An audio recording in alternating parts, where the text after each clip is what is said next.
फोनों से आपका बहुत बहुत आभार कि आप अपना बहुत बहुत कीमती टाइम निकाल के पैसा खर्च करके यहाँ पर पहुँचे हैं। और उम्मीद करता हूँ आज का दिन आपके लिए फ्रूटफुल हो और आपकी लाइफ का ट्रांसफॉर्मिंग डे हो, जहाँ से आपका ज़िंदगी एक नया आकार मिले। और उसके लिए आपको बहुत बहुत धन्यवाद देना चाहिए सुरेंद्र जी को कि उन्होंने इतना अच्छा कार्यक्रम का आयोजन किया। बापू सभागार जैसी जगह को भरना कोई आसान काम नहीं होता, लेकिन ये चाहिए और कुछ चाहिए, एक ही बार ले लो जो लेना चाहिए। अब चल जाएगा, मैं याद करके आया हूँ, भूल जाऊंगा, फटाफट लगा दे। तो जब तक अपना पीपीटी चलता है अपन दो चार बात कर लेते हैं। हाँ चलेगा ना। तो सुरेंद्र जी पहले तो बहुत बहुत शुक्रिया, बहुत बहुत धन्यवाद, आपने हमको आमंत्रित किया। हाँ अब आपको Gupta 98 I did my graduation from DAV college. मैं पहली बार आप लोगों से इस तरह से मुलाकात कर रहा हूँ, तो शायद 2-3 मिनट के बारे में बताऊंगा। फ्रेंड्स मीट का न्योता सुरेंद्र जी हर बार मुझे देते हैं और कोई उस दिन फटा पड़ ही जाता है। हमारा वो वेवलेंथ पता नहीं क्या मैच ही नहीं कर पाता। जब जब इनका फ्रेंड मीट का डेट आता है अपना कोई ना कोई कार्यक्रम होता है। अच्छा अब वो क्या करें सर। और अभी भी मेरा प्रोग्राम है दिल्ली में, बस यहाँ से भागूंगा सीधा और वहां पर पहुंच जाऊंगा। इनको हाँ कर दिया था तो मना नहीं कर सकता था, नहीं तो इस बार बहुत जूते लगते हैं। तो guys I did my graduation from DAV college 1998। जब डॉक्टर ललित अरोड़ा बोल रहे थे, उसके बाद डॉक्टर सुरेंद्र बस बोल रहे थे, तो मुझे लगा 2 डॉक्टर के बाद अनपढ़ आदमी का मौका आया है। क्योंकि स्कूल में और कॉलेज में I was an outstanding student. Outstanding बोले तो बाहर ही खड़ा रहता था, आउटस्टैंडिंग टीचर। और ये जो हंस रहे हैं ये मेरी तरह है, गरीब का मजाक उड़ा रहे हैं आज, है ना। तो मैंने सोचा 2 डॉक्टरों के बाद अनपढ़ को मौका मिलेगा बोलने का। तो ललित जी जब बोलते हैं तो वैसे भी सब स्टेज हिला देते हैं, और बस सब आते हैं तो और हिल जाता है। तो मेरे को लगा मेरे लिए कुछ बचेगा ही नहीं। 98 आई डिड माई ग्रेजुएशन। पढ़ाई लिखाई में बड़ा हाथ बहुत तंग था। जब मैं डिग्री लेके घर पहुंचा तो मुझे याद है वो दिन अच्छे से।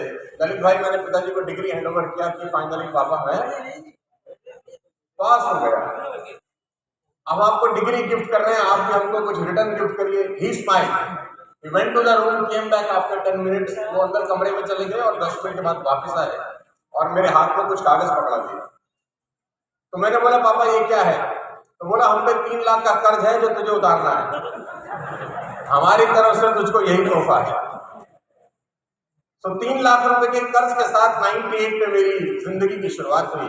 भगवान का बहुत बहुत धन्यवाद देता हूँ कि जिंदगी की शुरुआत के दौर पे ही उसने समझ लिया कि इसको बड़ा काम ही देना है, तो पहले दिन ही पंगे में डाल दो। सो वहाँ से अपना यात्रा स्टार्ट हुआ। 2001 में मैं डायरेक्ट सेलिंग में आया। 5 फरवरी 2001 वो दिन था जब मैं पहली बार इस इंडस्ट्री का हिस्सा बना। बहुत छोटा सा उम्र था, आज से कोई 25-26 साल पुरानी बात बता रहा था। नया नया डायरेक्ट सेलिंग शुरू हुआ था, कोई कुछ साल पहले, कोई 4-5 साल पहले। पौधा बहुत छोटा था, लोग विश्वास नहीं करते थे, लोग ट्रस्ट नहीं करते थे जब हम डायरेक्ट सेलिंग की बात करते थे।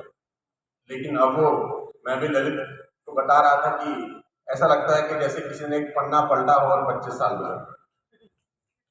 अभी तो हम ही छोटे छोटे से थे। अब मैं जब मिलता हूँ बच्चों को जो 20 साल 25 साल 30 साल के हैं, नौजवान जो डायरेक्ट सेलिंग करते हैं, अभी तो याद आता है। अभी तो हम कल ही घर घर झोला लेके जा रहे थे यार, और लोग हमें खूब सूद के भगा रहे थे। सो गाइस मेरा पीपीटी अगर दोस्त रेडी हो गया है तो मैं इतना ही याद करके आया था। अब चलेगा तो यहाँ से मैं चलाऊंगा तो चल जाएगा पक्का। सो ये चल नहीं रहा था, लेकिन अच्छा चल गया है। तो ये एक छोटा सा इंट्रोडक्शन है। वैसे तो इंट्रोडक्शन तो आपके पास है ही, लेकिन cut the long story short में जल्दी में बता देता हूँ कि डायरेक्ट सेलिंग मेरे को कहाँ लेकर आ गई। मैंने कभी जिंदगी में सोचा नहीं था कि डायरेक्ट सेलिंग से कोई आदमी इस लेवल तक भी पहुंच सकता है। क्योंकि शुरुआत में तो डायरेक्ट सेलिंग का मतलब यही था कि हम तुम्हें जोड़ रहे हैं, तुम किसी और को जोड़ रहे हो, फिर एक नेटवर्क बन रहा है, फिर वो आपके लिए काम कर रहा है, फिर आपको टाइम फ्रीडम मिल रही है। यही सोच के हम लोग डायरेक्ट सेलिंग में आए थे। और डायरेक्ट सेलिंग की तो हालत ऐसी है कि वर्ष आपको तो मुझसे बेहतर पता है कि अगर आप फ्लाइट में ट्रेवल कर रहे हैं और आपने पड़ोस वाले को बोल दिया कि मैं नेटवर्क मार्केटिंग करता हूं, तो पूरी फ्लाइट में आपसे बात नहीं करेगा। इवन बात तो खैर क्या नहीं करेगा, वो पूरी फ्लाइट में खिड़की की तरफ मुंह करके बैठा रहेगा कि कहीं देख भी ना ले। तो डायरेक्ट सेलिंग की कहानी तो ऐसी है, लोग फोन उठाना बंद कर देते हैं, नंबर आपके ब्लॉक हो जाते हैं।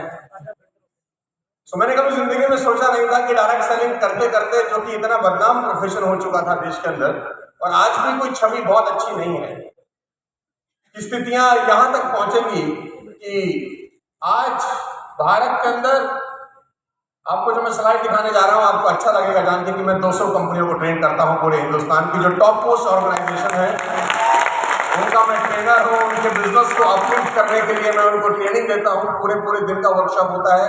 कुछ कंपनीज 5-5 साल के मेरे साथ एग्रीमेंट में है, कुछ कंपनियां 3-3 साल के एग्रीमेंट में है, कुछ कंपनियां 2-2 साल के एग्रीमेंट के लिए है। बहुत कम ऐसा होता है जब किसी कंपनी का एक इवेंट करता हूं, बहुत कम ऐसा होता है जब किसी कंपनी के 2 या 3 इवेंट करता हूं। लोग बहुत लंबा डील क्लोज करते हैं। तो मैंने कभी जिंदगी में सोचा नहीं था कि डायरेक्ट सेलिंग करते करते कहानी वहां तक पहुंच जाएगी। लेडीज एंड जेंटलमैन, ये डायरेक्ट सेलिंग की ही ताकत है, ये डायरेक्ट सेलिंग का ही आत्मबल है कि कोई इंसान एक साधारण परिवार से निकल के डायरेक्ट सेलिंग के रास्ते से होता हुआ उन कंपनियों में चले जाए जो 20,000, 30,000, 50,000 करोड़ का बिजनेस कर रही है। मैं अभी 1 महीना पहले ही यहाँ था, इसी प्रोग्राम, यहाँ SBI का इवेंट था, SBI लाइफ इंश्योरेंस का, तो करीब ऐसे 5,500-6 हजार लोग थे।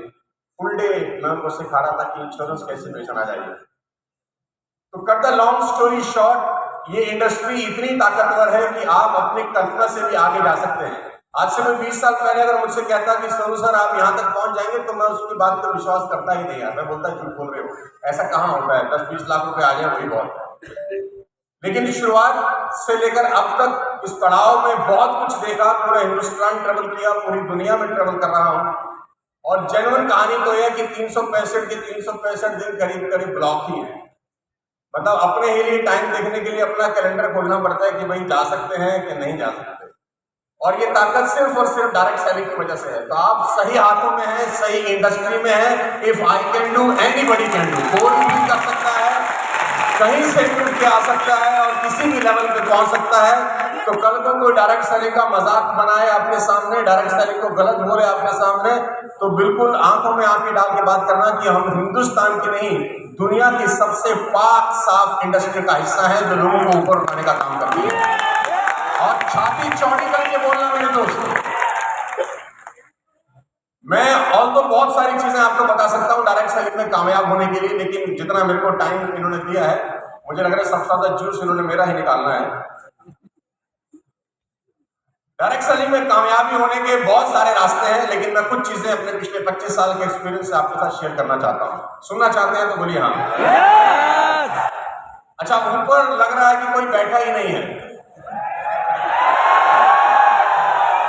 अच्छा, अभी नीचे वाले आवाज ना करें, मैं चाहता हूं खाली ऊपर वाले की आवाज सुने, देखें कि ऊपर वाले ज्यादा ऊपर तो नहीं निकल गए। मैं 3 तक काउंट करूंगा और जितना अंदर तक का दम है लगाना है तुमको, ठीक है? 1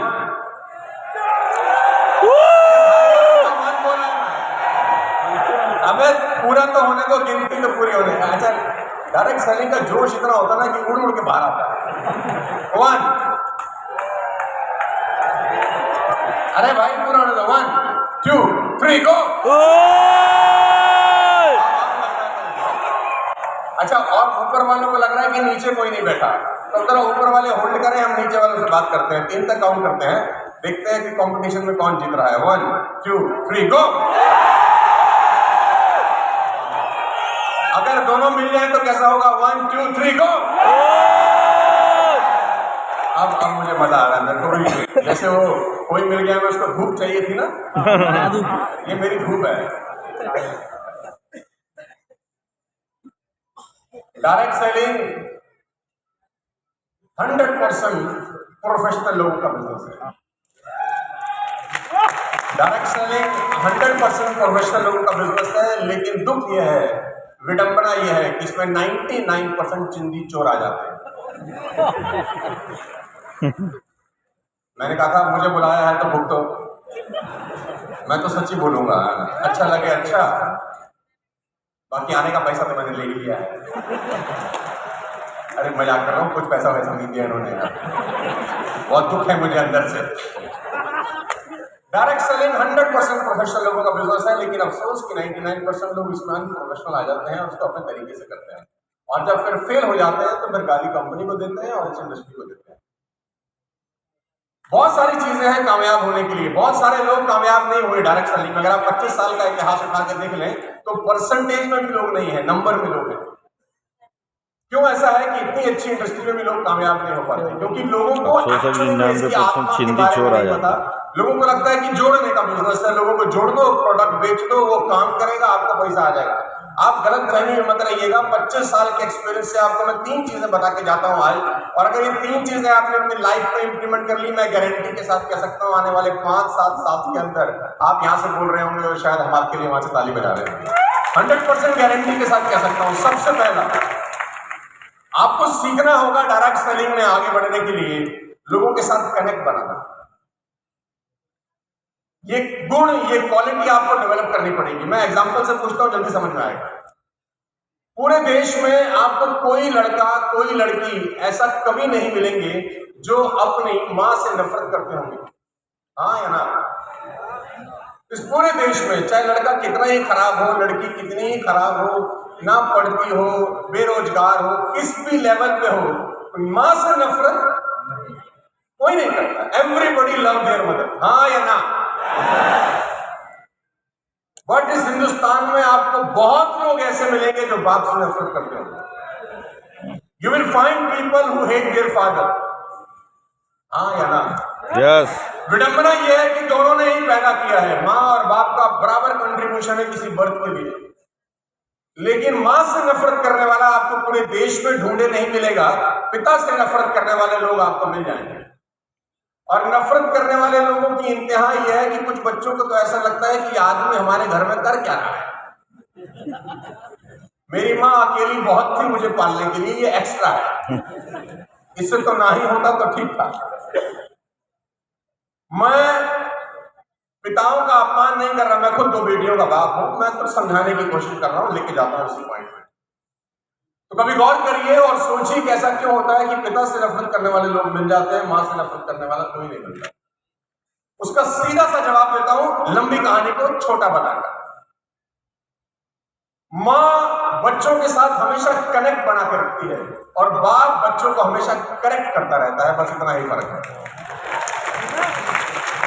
मदर कनेक्ट, फादर करेक्ट। इतना सिंपल सा डिफरेंस अगर किसी को समझ में आ जाए तो वो डायरेक्ट सेलिंग में मीलों आगे निकल सकता है अपने हमसफर से जो उसके साथ काम कर रहे हैं। डायरेक्ट सेलर की सबसे बड़ी प्रॉब्लम यह है कि वो पिता की तरह डांटता ज्यादा है, मां की तरह मोहब्बत कम करता है। जैसे आप अपलाइन बनते हैं, 10, 20, 50 लोगों का नेटवर्क बनना शुरू होता है, आप देखिए आप में मां के गुण खत्म हो जाते हैं, बाप के गुण आना शुरू हो जाते हैं। ऑल दो बाप गलत नहीं है, बाप ठीक ही होता है। वो अपने घर में अगर बच्चे को डांट रहा है तो गलत नहीं कर रहा, लेकिन तरीका जो वो अपनाता है वो तरीका गलत है। घर आते ही चिल्लाना शुरू करता है, तुझे ये नहीं पता, दुनिया बहुत खराब है, बाहर निकलेगा तो तुझे पता चलेगा, तेरे बाप ने कितनी मेहनत से पैसा कमाया है, तुझे क्या पता, तू तो घर बैठा रहता है, बाहर निकल दुनिया के। ऐसे ऐसे डायलॉग मारता है कि उसका बच्चा उससे कभी कनेक्ट ही नहीं हो पाता। ऑन द अदर हैंड मां को देखिए तो मां इस तरीके से परवरिश करती है कि उसको मिलने वाली डांट भी अपने ऊपर झेल लेती है। बाप डांटेगा, अब उसको पता होता है मां को, तो मां बच्चे को अपने आंचल में छुपा लेती है कि मेरा पति इसको डांटना है। उसके अच्छे बुरे कर्मों में भी पर्दा डालती है ताकि किसी भी तरीके से मेरा पति या कोई भी आजू बाजू वाला व्यक्ति मेरे बच्चे को हाथ। तो मां का जो प्यार अपने बच्चे के लिए है ना, वो बच्चे के साथ उसको ऐसा कनेक्शन बना देता है कि वो मां के लिए मरने मिटने के लिए तैयार हो जाता है, लेकिन कभी वो मुंह से मां के लिए गलत नहीं बोलता। ऑन द अदर हैंड पिता के साथ वो कनेक्शन होता ही नहीं। बहुत सारे बच्चों का पिता कनेक्शन नहीं बनाता, सिर्फ करेक्ट करता है, तू ठीक नहीं है, ये नहीं है, वो नहीं है, डायलॉग बाजी मारता है। बाप गलत नहीं है, उसका तरीका। तो समझने की चीज ये है, एज अ अपलाइन आपको कनेक्शन बनाना सीखना होगा अपनी टीम के साथ। अगर आप कनेक्शन नहीं बना सके ना, आप कितने भी गुणवान क्यों ना हो, 10, 15, 20 साल क्यों ना आपने गुजार दिए हो, आपका बिजनेस में ग्रोथ नहीं होगा, क्योंकि लोग आते जाएंगे छोड़ते जाएंगे, आते जाएंगे छोड़ते जाएंगे, नया आएगा पुराना चला जाएगा, नया आएगा पुराना चला जाएगा। मैं बहुत लोगों को जानता हूं जिनको 10-10 साल हो गए नेटवर्क मार्केटिंग करते हुए, पे आउट सारा वहीं का वहीं है। इवन 2 साल जब था तब पे आउट ज्यादा था, 10 साल के बाद कम हो गया। जब नया नया उस कंपनी में आया था तो पहले साल का चेक ज्यादा था, 10 साल के बाद उसी कंपनी में चेक गिर गया। एक ही कारण है कि लोगों को अपने टीम के साथ कनेक्शन बनाना। और पिता की एक और तकलीफ है कि वो बार बार कहता है तुझे 1000 बार समझा चुका हूं तो समझता नहीं है। ये डायलॉग सुना आपने? तुझे 1000 बार समझा चुका हूं तो समझता नहीं है। और फिर गलती से एक और बात बोलता है, देख एक बार और समझा रहा। तो बच्चा बोलता है अरे गधे, 1000 बार में अगर मैं नहीं समझ रहा तो एटलीस्ट तू समझा कि ऐसे नहीं समझा गया, कि तू समझ जा कि ऐसे ये सिस्टम काम नहीं कर रहा। Connection is the most most most important key to build your direct selling business. आपकी टीम के जो नीचे के 4, 5, 7, 10 स्तंभ हैं आपकी टीम के जो कोर लीडर होते हैं ना 5, 7, 10, 15, उसके साथ तो आपका ऐसा कनेक्शन होना चाहिए कि जिंदगी और मौत उनके साथ हो, बस खाना पीना सोना उनके साथ हो, उसके सपने आपके सपने हो, उसके दुख आपके दुख हो, उसकी तकलीफें आपकी तकलीफें हो। अगर आपकी टीम के ऊपर के 8-10 लोगों के साथ आपका कनेक्शन सॉलिड है, दुनिया की कोई ताकत आपको पैसा कमाने से नहीं रोक सकती। कागज पर लिख के दे सकता हूं आपको। और अगर आपकी बॉन्डिंग ऊपर के 8-10 लोगों के साथ अच्छी नहीं है, आपकी टीम में कितने ही परापाती लोग आ जाए काम पता नहीं, क्योंकि देखा देखी ही बिजनेस होता है डायरेक्ट सेलिंग का। जो टीम देखती है वैसा करती है। जब नीचे की टीम देखती है ना कि ऊपर के 6 लोगों का बॉन्ड बहुत अच्छा है, तो नीचे वाले लोग उसको डुप्लीकेट करना शुरू करते हैं कि देखो हमको भी वैसी बॉन्डिंग बनानी है। उनके नीचे वाले लोग भी वैसे डुप्लीकेट करते हैं कि अपने को भी वैसी बॉन्डिंग बनानी है। तो ऊपर से नीचे का स्ट्रक्चर इतना गुथा हुआ होता है आपस में कि लीकेज ही नहीं होती कभी ना कभी। लेकिन अगर बॉन्डिंग ऊपर से खराब है तो टीम कभी भी चलती नहीं है। कनेक्शन बनाना सीखिए, क्योंकि आपकी स्क्रीन के ऊपर जो मैंने फोटोग्राफ लगाया है ना, ये बड़ा इंपॉर्टेंट फोटोग्राफ है डायरेक्ट सेलिंग के लिए। मान लें कि आपका घर थर्मल पावर हाउस से कोई 1000 किलोमीटर दूर है जहां बिजली बनती है। 1000 किलोमीटर दूर आपका घर है जहां बिजली बनती है वहां से। लेकिन जैसे ही आप अपने घर का स्विच ऑन करते हैं खट से लाइट जल जाती है, अगर घर 1000 किलोमीटर दूर भी क्यों ना हो जहां बिजली बन रही है। हाँ या ना? yes. आपका घर थर्मल पावर हाउस के बिल्कुल बगल वाला ही क्यों ना हो, अगर कनेक्शन नहीं है तो लाइट नहीं जलेगी। yes. आपका बिल्कुल साथ वाला घर है जहां बिजली बन रही है, लेकिन आपकी तार ही कनेक्ट नहीं है। Connection is the most important की इन डायरेक्ट सेलिंग बिजनेस। बात समझ में आ रही है तो बोलो हाँ। यस। क्योंकि मेरा ऐसा बिलीव है पिछले 25 सालों के कि अकेला चना पॉसिबल ही नहीं है। डायरेक्ट सेलिंग अकेले काम करने का काम है ही नहीं। आप अकेला कितना प्लान दिखा देंगे, 10 घंटे से ऊपर आप काम नहीं कर सकते। जैसे जैसे उम्र बढ़ेगी शरीर की मेहनत करने का जो ताकत है वो ऑटोमेटिक कम हो जाएगी। आप रोक नहीं सकते, हमारे पिता कोई नहीं रोक सकता। तो टीम ही चाहिए एक्चुअली में जो नेटवर्क बिल्ड करती है। और टीम तब बिल्ड करती है जब उसकी बॉन्डिंग होती है उसके अपलाइन के साथ। पहली बात, टीम वर्क में आपको मैं 2-3 चीजें बता देता हूं, आपके काम की है। सुनना चाहते हैं तो बोलिए हाँ। मैं तो कभी कभी, अभी तो मैं डायरेक्ट सेलिंग बहुत दूर हो गया, मेरे पास थोड़ा सा समय कम रहता है तो पार्ट टाइम में ही कर रहा हूँ। आपसे काहे को झूठ बोलूं। तो कभी कभी तो मेरा मन था कि मैं डायरेक्ट सेलिंग छोड़ के वापस अपना जो कॉर्पोरेट है उसको और फुल फ्लेज बढ़ाना शुरू करूं। मैं तो डायरेक्ट सेलिंग छोड़ना चाहता हूं, डायरेक्ट सेलिंग मुझे नहीं छोड़ पा रही। तो वो मैं छोड़ता हूँ फिर पकड़ लेती है मुझे। तो आज फिर 6th मीट में फिर पकड़ के ले आई पटना। तो अभी मैं रास्ते में भी कुछ लोगों से बात कर रहा था तो मुझे लग रहा था कि यार डायरेक्ट सेलिंग इतनी पाक साफ बिजनेस है और तू 25 साल के बाद अगर तू उन लोगों को वो दे ना सका जिसकी वजह से तेरी लाइफ चेंज हो गई तो फिर करने का कोई फायदा नहीं। कुछ ना कुछ ऐसा देना चाहिए कि लोगों का लाइफ चेंज हो जाए। आज कुछ 15-20 मिनट में आपको बता दूं। दूसरी चीज आपको बताऊंगा और वो है टीम वर्क। ये टीम वर्क के ऊपर आपने अपने अपलाइन से बहुत सारी कहानियां सुनी होंगी और आजकल ऐसा कोई ज्ञान है नहीं जो मैं आपको दे नहीं सकता, या जो ललित जी आपको नहीं दे सकते, या सुरेंद्र जी नहीं दे सकते, जो गूगल पे अवेलेबल ना हो। दुनिया का हर ज्ञान गूगल पे अवेलेबल है। एक एंटर मारेंगे, मैं एक कहानी सुनाऊंगा, गूगल 50 कहानियां सुना देगा। लेकिन सीखने समझने वाली बात सबसे इंपॉर्टेंट है जो मैं आपको अब बताने वाला हूं। टीम की इंपॉर्टेंस है कि नहीं? कम ऑन, अरे जोर से बोलो, है कि लेकिन टीम के साथ रिश्ते बहुत इंपॉर्टेंट रोल प्ले करते हैं। मैं एक छोटे से उदाहरण से आपको समझाऊंगा। आपकी स्क्रीन के ऊपर एक छोटा सा उदाहरण देता हूं। ये बात है कि 2005 की। मैं जब आ रहा था फ्लाइट में तो मैंने सोचा, सुरेंद्र जी ने बोला मुझे कल कि सोनू सर आप अपना पीपीटी भेज देंगे। तो मैंने कहा मैंने तो बनाया कुछ नहीं है, तो मैं फ्लाइट में जो 1 घंटा मिलेगा उसमें कुछ ना कुछ जमा घटा कर लूंगा अपने एक्सपीरियंस के हिसाब से। तो मैं जब फ्लाइट में बैठा मॉर्निंग में, फ्लाइट का टाइम मेरा सबसे बेस्ट होता है इस्तेमाल करने का, क्योंकि मोबाइल चलता नहीं, डिस्ट्रैक्शन होती नहीं। तो मैं सोच रहा था क्या बताऊं वहां के लोगों को, तो वो यार वो बताऊंगा जो सबसे इंपॉर्टेंट होगा, और वो है टीम वर्क। इससे अच्छा कोई चीज ही नहीं है। तो 2005 के अंदर ऑस्ट्रेलिया की जो टीम थी वो अनडिफीटेबल थी। आप में से कितने लोग क्रिकेट खेलने देखने के शौकीन हैं? तो जल्दी समझ में आएगा। 2005 Lalit ji, Australia was unbeatable. Ricky Ponting की कप्तानी थी, 2-3 वर्ल्ड कप जीत चुके थे। उनको लगता था कि अब हमको दुनिया में कोई, मतलब ऑस्ट्रेलिया जाने का मतलब था कि आप पूरी तरह से हार के, मैं ठीक कह रहा हूं? यस। चाहे कोई भी टीम ऑस्ट्रेलिया गई, उन्होंने उसको धो के वापस। तो 2005 के टॉप पे ऑस्ट्रेलिया टीम का जो शबाब था वो बिल्कुल पीक पे था। उन्होंने कहा यार कुछ नया करते हैं, इंडिया आती है हरा के भेज देते हैं, पाकिस्तान आती है हरा के भेज देते हैं, ऑस्ट्रेलिया और न्यूजीलैंड आती है हरा के भेज देते हैं। तो ऑस्ट्रेलिया की टीम ने खुराफात की। क्या खुराफात की?